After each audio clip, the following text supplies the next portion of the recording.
पूरब की लख लख बधाई होवे। जो भाई साहब ने अभी शब्द पढ़ा, जिये जो नामा हर गुण उचरे, भगत जना का धीरा फिरे, वैसे ही सेवा के पुंज थे तीसरे गुरु नानक श्री गुरु अमरदास साहिब जी, जिन्होंने 60 साल की उम्र में बहुत सारी बातें सीखने को मिलती हैं गुरु अमरदास जी के जीवन से। सेवा के लिए कोई उम्र नहीं होती।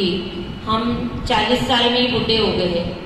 हम बोलते हैं हमसे चला नहीं जाता, आप इधर रखते हो पाठ, हम कैसे आएंगे, सीढ़ियाँ कैसे चढ़ेंगे। 60 साल की उम्र में श्री गुरु अमरदास साहिब जी ने सेवा की शुरुआत की थी। 12 साल तक दूसरे गुरु नानक श्री गुरु अंगद देव जी महाराज की अथक सेवा, दिन रात सेवा। रात खड़े पहर 12 बजे के बाद का जो टाइम होता है, आधी रात का, उठ जाना, गागर में पानी लेके आना, दूर नदी में जाकर पानी लेके आकर गुरु नानक गुरु अंगद देव जी महाराज को स्नान कराना। इतनी 60 साल की उम्र, इतनी दूर नदी से उस जमाने में 3 कोस, पता नहीं कितने कोस का फासला था। गागर लेकर जाना, सर पे रख के, और पानी लेकर आना। आधी रात, अंधेरे का वक्त, और सिर पर गागर लेके आकर गुरु अंगद देव जी को स्नान कराना। एक दिन जब गागर उठाई हुई थी सर पर, अंधेरी रात थी, दिखाई नहीं दिया और पैर फिसल गया और वो गिर पड़े। गिरे तो शोर हुआ गिरने का। तो वहाँ पर एक जुलाहा और जुलाही रहते थे। जुलाहा जो कपड़े बुनते हैं उस वक्त जुलाही और जुलाहे दोनों सो रहे थे, आराम कर रहे थे। तब जुलाहे ने पूछा कि इतनी रात को कौन है। जोर से खटका हुआ जब गुरु अमरदास जी गिरे तब जुलाही ने कहा, कौन होगा? वही अमरू निथावा होगा, जिसे कोई था नहीं है, गुरु के चरणों में पड़ा हुआ है। ये बात जब गुरु अमरदास साहिब ने सुनी तो कहने लगे, ओ कमलिए, पंजाबी में कमली का अर्थ होता है पगड़ी, हम कहते हैं ना पगड़ी, पागल। ओ कमलिए, तू गुरु अमरदास, मतलब मुझे अमरू को निथावा कह रही है? गुरु अमरदास जी ने कहा, वो निथावा नहीं है जिसे गुरु अंगद देव जी के चरणों की छूह मिल गई, वो तो निथावा कहाँ होता है। मैं गुरु के चरणों में हूँ। कमली कहा और जुलाई कमली हो गई, सच में पागल हो गई और अपने कपड़े फाड़ने लगी। ये है भक्ति का प्रताप। सेवा करते करते खुद गुरु का रूप बन गए। 12 साल अथक सेवा करने के बाद जब गुरु अंगद देव जी ने उन्हें गद्दी पर बिठाया, मत्था टेका, अपना ही रूप बनाया, तब ये बात गुरु अंगद देव जी को पता चली कि किसी ने निथावा कहा है।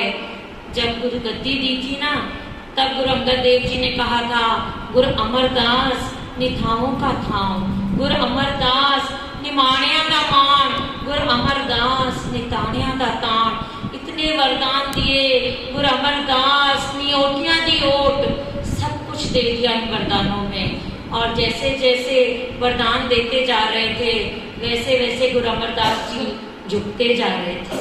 कहते हैं ना, जिस डाली को जितने ज्यादा फल लगेंगे वो उतनी ही झुक जाती है।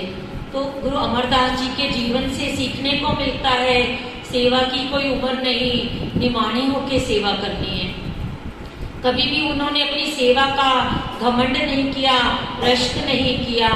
जब गुरु गद्दी पर बैठे थे तब गुरुदेव जी के दोनों पुत्र, जो कि उस टाइम जब गोविंदवाल साहिब में गुरु अमरदास जी थे, तब दोनों पुत्रों को, भाई दातू जी को बहुत खराब लगा था गुरु अंगद देव जी के बेटे को, बड़े बेटे को, कि हम पुत्र होकर भी हमें गद्दी नहीं मिली और सारी संगत इतनी जुड़ गई गुरु अमरदास जी से, तो आज जाकर इन्हें गद्दी से उठा देते हैं।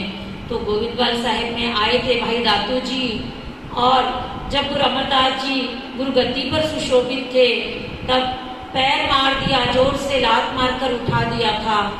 तब गिर पड़े थे गुरु अमरदास जी। तब भी नम्रता के पुंज पैरों में गिरकर भाई दातू जी का पैर पकड़ लिया और कहने लगे, मेरा शरीर वृद्ध है, कठोर है, आप गुरु के बेटे हो, आपको कहीं चोट तो नहीं लगी, मेरे शरीर पर मारने से आपके पाँव को चोट तो नहीं लगी। इतनी नम्रता।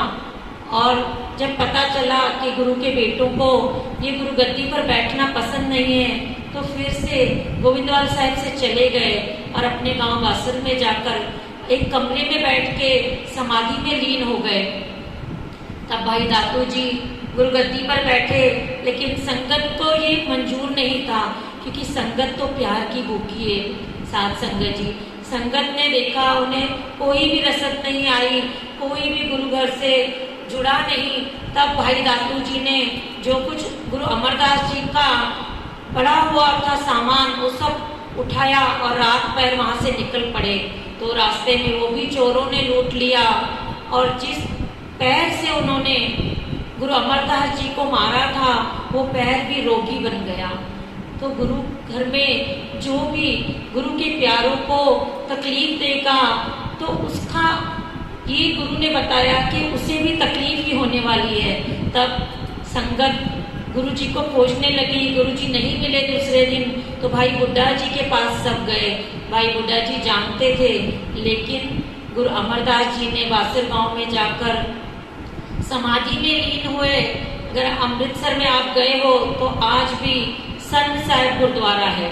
सन बोलते हैं जहाँ दीवार में हम छेद करते हैं, संद मारना बोलते हैं उसे। तो वहां पर जाकर कमरे में बैठ गए और बाहर फुरमान लिख दिया गुरु अमरदास जी ने कि जो कोई मेरा सिख होगा वो इस दरवाजे से अंदर नहीं आएगा, और अगर कोई मेरी आज्ञा का उल्लंघन करेगा तो वो दुख भोगेगा और कभी मैं उसकी शक्ल नहीं देखूंगा। ऐसा सब पढ़ने के बाद तो किसी की हिम्मत नहीं हुई उस दरवाजे से अंदर जाके गुरु जी को बुलाने की। लेकिन बाबा बुड्ढा जी ने एक युक्ति की, दरवाजे के पीछे से एक छेद किया, बड़ा छेद जिसको सन बोलते हैं, सन मारी, और वहां से अंदर गए। और जब सारी संगत वहां से अंदर गई और गुरु साहब के चरणों में पड़ गई, तब गुरु साहब को बाहर आना पड़ा और अपने भक्तों की ऐसी भक्ति देखकर बहुत प्रसन्न हुए और बाहर आके सबको दर्शन दिए।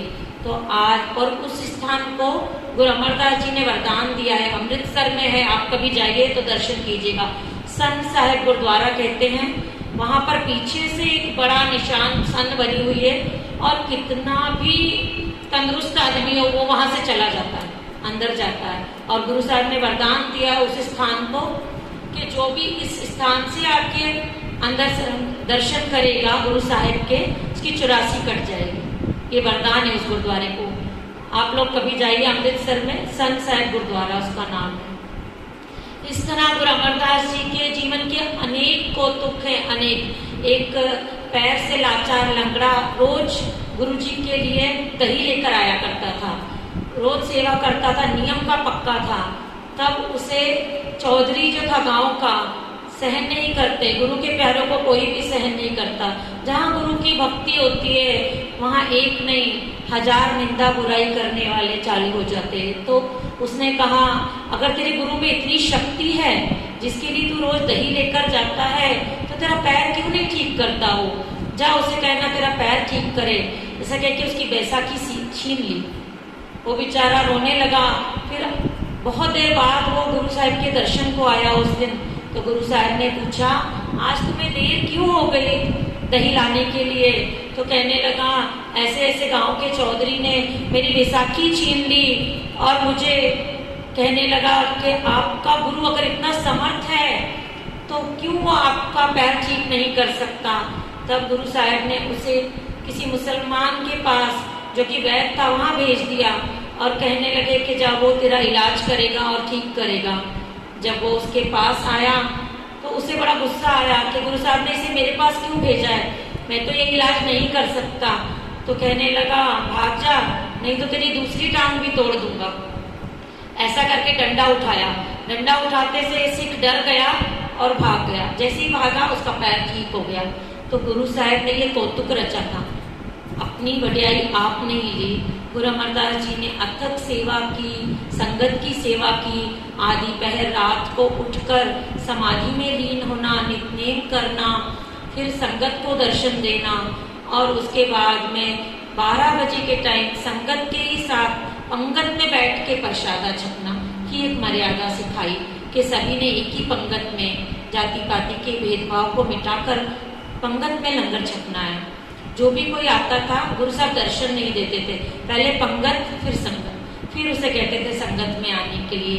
तो लंगर की मर्यादा का ये हमें बताया। बहुत सारी बातें इनके जीवन से हमें सीखने को मिलती हैं।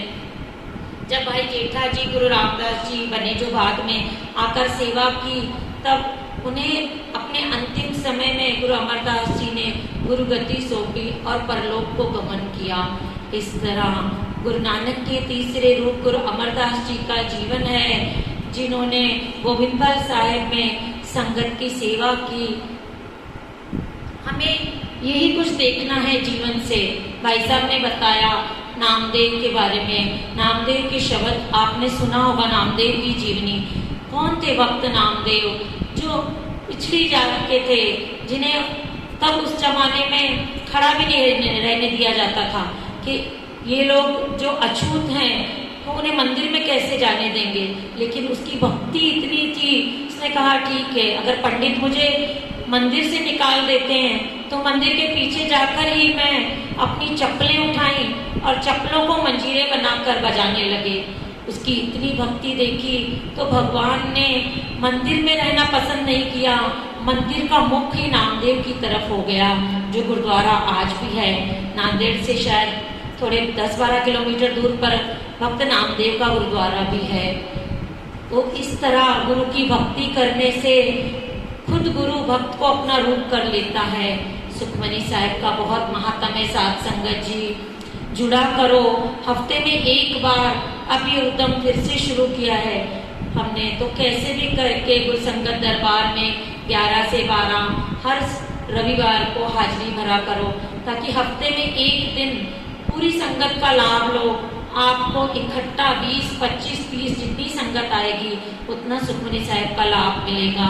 अब आनंद साहब का पाठ होगा। वाहिगुरु जी का खालसा, वाहिगुरु जी की फतेह।